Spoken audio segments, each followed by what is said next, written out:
What it do? Bitches at that action. We got, right into the Nick Saban, little Jimbo Fisher. So we got two videos to watch. So we're going into it. To me is a great concept. 2/2.5. You know what I'm saying? Players have always been allowed to work.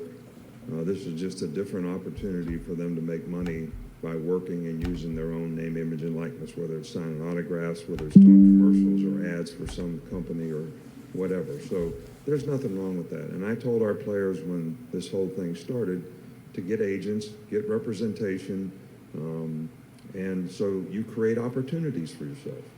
And our players last year created $3 million worth of opportunity for themselves by doing it the right way. And I have no problem with that. And nobody. Well, Nick Saban doing it. What's the wrong way? you get a lot of 5-star recruits to be claiming that y'all do it the right way. Nobody had a problem on our team with that because the guys that got the money earned it. Now, there were only 25 guys on our team that had the opportunity to earn money. The issue and the problem with name, image, and likeness is coaches trying to create an advantage for themselves. I went out and said, okay, how can we use this to our advantage? They created what's called a collective. Right? A collective is an outside marketing agency that's not tied to the university, that's funded by alumni from the university. And they give this collective millions of dollars. And that marketing agency then funnels it to the players. All right? And the coach actually knows how much money's in the collective, so he knows how much he can promise every player. That's not what name, image, and likeness was supposed to be. That's what it's become, and that's the problem in college athletics right now. Pause. Nick Saban, you sure do know a whole lot about how that system works and not be doing it yourself. Seems to me like you be doing it yourself. I mean, I don't know too many people doing illegal stuff that are telling other people who they know aren't doing illegal stuff on exactly how they're doing the illegal stuff. Doesn't make sense to me. You see drug dealers telling square people who are quote-unquote squares how they funnel drugs and make money and launder the money? No, I don't. They probably tell their other drug dealer friends how they're doing it. That makes more sense to me. Hey. And now every player is saying, well, what am I going to get? Well, my philosophy is my job is to create a platform for our players to create value for themselves and their future by becoming better people, by graduating from school and developing a career off the field, and by seeing if they can develop a career on the field and play at the next level in the NFL. Our players... No, Nick Saban. You're all about winning championships, which means you want NFL players on your team. You don't have them there so they can graduate college. The reason why you're there is so you can win national championships. If a player's they're not playing up to their level, they lost their scholarship. You're not keeping people around who aren't living up to their scholarship because they're a good student. You don't want good students on your team. You want great athletes. Let's stop the cap. $1.7 billion in the NFL since 2010. All right, so we've created a lot of opportunity. We also have one of the highest graduation rates, in college athletics. Because you're full of 5th and 6th year seniors. Inside of 4 years. So we've done. That's no issue. You like to play 26-year-olds against 18 or 19-year-olds. Done a good job of that. But now in recruiting, we have players in our state that grew up wanting to come to Alabama that they won't commit to us unless we say we're going to give them what somebody else is going to give them. And my theory on that is everything that we've done in college athletics has always been equal. Your scholarship is equal. They get equal Alston money. They get equal cost of attendance. They get equal academic support. They get equal medical attention. Everything has always been equal. Stop the cap. Okay.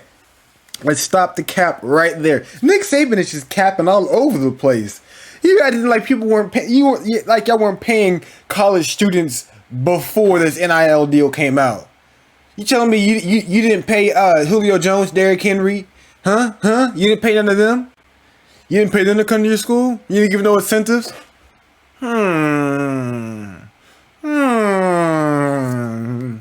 I smell cap. No, stop that, Nick Saban. And when you say equal, inherently, the reason why a student wants to go to a different school is because things aren't equal. If I'm going to go to, let's say, if Boise State wants to offer me a scholarship, and I got Ohio State offer me a scholarship, I know that Boise State is given, like, they have maybe like $50 million in their football program. I know Ohio State got like what, 700 million. The difference is drastically different. You know what I mean? The facilities at Ohio State is gonna massively trump the facilities at Boise State. I know I'm gonna get more attention playing at Ohio State than I will ever get playing at Boise State. Okay, that's just period, point blank. And then you got to look at the academics. It's not the same. It's simply not the same. You know that if you go to Stanford, you're gonna get a much better education than if you went to USF. I mean, shout out to USF, but University of South Florida is not the same education as Stanford does. So, I mean, there's a different aspects. That's the reason why college recruits pick other people. I mean, it's basically like a job. If I'm gonna do the same job and one's offering me $200,000, the other one's offering me diddly squat, I'm gonna pick the one that give me $200,000. So I told our players, I said, we're going to have a collective, but everybody's going to get the same amount of opportunity from that collective. Now, you can go earn however much you want. And I tell the recruits the same thing, because our job is not to buy you to come to school here. Yes, it is. And I don't know how you manage your locker room, and I don't know if this is a sustainable model, because one of you folks are going to give some player that comes to our school a bunch of money to come to our school. And then you're going to come to the game in full strut, thinking, I'm going to tell everybody I got that guy to come to Alabama. And then he's not going to play, and he's going to transfer, and you're going to say, I'm never going to do this again. All right, so I don't know how it works. I don't know how you sustain a model like that. Now, Nick Saban, stop acting like you don't pay people to come to your school. You don't get top five. Image and likeness is something that's here. And not pay people. The more supporters that we have for the because at the end of the day, who cares if y'all win championships? A lot of these kids, I mean, let's be honest. Football is the physical demanding sport. They know that they may not make it to the NBA. I mean, to the NFL. So if I know I can go to University of California and they're gonna pay me $200,000 and build a house for my mom, whereas I can go to Alabama and not get anything, people would not be going to Alabama as much. I don't care about the national championships. I mean, we probably have, 450 people on scholarship at Alabama, whether they're women's tennis players, women's softball players, golfers, baseball players, non-revenue sports that have, for years and years and years, been able to create a better life for themselves because they've been able to get scholarships and participate in college athletics. That's what college athletics is supposed to be. It's not supposed to be something where people come and make money. And you make a decision about where you go to school based on how much money you're going to make. You should make a decision based on where you have the best chance to develop as a person, as a student, and as a player, which is what we've always tried to major in. And we're going to continue to Nick Saban, you make over $9 million a year coaching the University of Alabama. The consequence. You're one of the highest paid coaches in all of the NCAA, regardless of sports. To get players. If it's that much about money to you, why don't you give your salary? We were second in recruiting last year. A&M was first. Why don't you work for $900,000? For name, image, and likeness. Right? We didn't buy one player. Right? But I don't know if we're going to be able to sustain that in the future because more and more people are doing it. He said, I don't know if I'm going to be able to sustain that for the future. He's basically saying, hey, next year, University of Alabama is going to be buying players. That's but he gave his excuse for buying people. So it's tough, and people blame the NCAA. But in defense of the NCAA, we are where we are, right, because of the litigation that the NCAA gets, like the transfer portal. Every time somebody wanted to transfer, they'd apply for a waiver. Right? If the NCAA didn't give them a waiver so they could be immediately eligible, they filed suit. So the NCAA would back off and give them a waiver. So they just said, we're just going to make a rule where everybody can transfer. That's how that happened. So if the NCAA doesn't get some protection from litigation, whether we got to get an antitrust or whatever it is, from a federal government standpoint, this is not going to change because they cannot enforce their rules. Just like Nate said, we have a rule right now that says you cannot use name, image, and likeness to entice a player to come to your school. Hell, read about it in the paper. I mean, why is Nick Saban so against players getting paid? He was a really good Division I player to come to school. It was in the paper. It's not like Alabama don't have pockets to give out money. Y'all been in the national championship the last 6 years.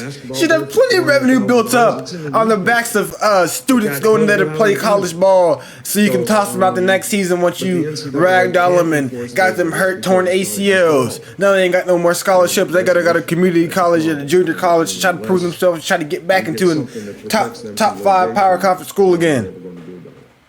Stop the cap, Nick Saban. Stop the cap. Oh, no free ads for here. Let's turn this volume up a bit. Bro, Nick Saban really acting like he Now we're going to watch Jimbo Fisher. Alabama? Yes, I would. First of all, I'll say it's a shame that we have to do this. It's really despicable. It's despicable that somebody can say things about somebody and an organization. More importantly, 17-year-old kids. We're taking shots at 17-year-old kids and their families. That they broke state laws. That they're all money. We bought every player on this group. We never bought anybody. No rules were broken. Nothing was done wrong. It was all and the way we do things, the ethics in which we do things. And these families, it's despicable that a reputable head coach can come out and say this when he doesn't get his way or things don't go his way. The narcissist in him doesn't allow those things to happen. That's facts. When he's not on top. And the parity in college football he's been talking about, go talk to coaches who coach for him. You'll find out all the parity. Go dig into wherever he's been. You can find out anything. And it's a shame that you got to sit here and defend 17-year-old kids and families. In Texas A&M, because we do things right, we're always going to do things right. But we're always going to be here. We're doing a heck of a job. These coaches have done a great job. Our players have done a great job. The whole organization of recruiting people. You know, I didn't know his accent was that thick for the countryside. But now that I'm thinking of his name, is Jimbo. Kind of makes more sense. To defend the people of this organization, the kids, 17-year-old kids, and their families. It's amazing. Some people think they're God. Go dig into how God did his deal. You may find out about a guy that a lot of things you don't want to know. We built him up to be the czar of football. Go dig into his past, or anybody that's ever coached with him. You can find out anything you want to find out, what he does and how he does it. And it's despicable. It really is. And it's a shame we have to sit up here and have this conversation. Oh, he's real mad, bro. And it's personal to us? Yes, it is. It's personal to A&M. It's personal to our players. It's personal to our coaches and everybody involved. And I know the guy. Know him really well. It's amazing that we're allowed to do those things. It's really despicable. And I hate it. For our players who are coming here, who did things the right way, have done things the right way, and will continue to do things the right way, I apologize to you, the people who insult you publicly. What is it with football coaches always talking about doing things the right way? Shh, you don't even do things the right way. The way they're doing it. Bro, I apologize. Every coach you've ever had that was a football coach always saying, we're going to do things the right way around here. Nothing wrong. It's the second time we've had to do this with grown men who don't get their way and want to pout, throw a fit, and act up. Just go ask all the people who work for him who know exactly what he's about. I always said this. My dad always told me this. When people show you who they are, believe him. He's showing you who he is.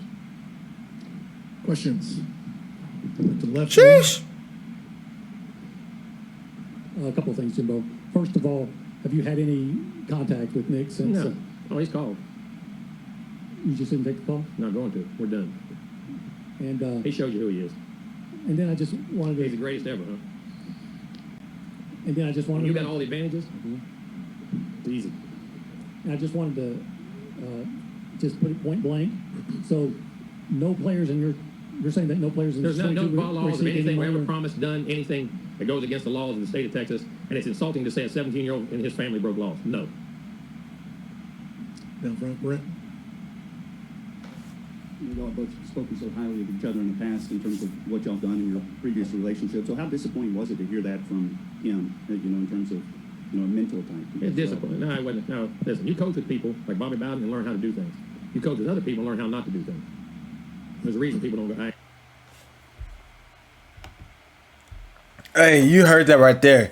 Hey, all I can say is Nick Saban, stop the cap. You're mad because I think he got the number 2 recruiting class. A&M got the number 1 recruiting class. when normally Alabama always gets the number one recruiting class. It is, if you've been saying that for years, other teams have been incentivizing players to go to their schools with money, how do you always end up with the number one recruiting class? I know everybody who's the best recruits.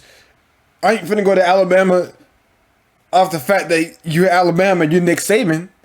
They rather go to Ohio State, put out good players. Georgia put out good players. Clemson put out good players. A&M put out good players. Oklahoma put out good players. And they gonna pay me money?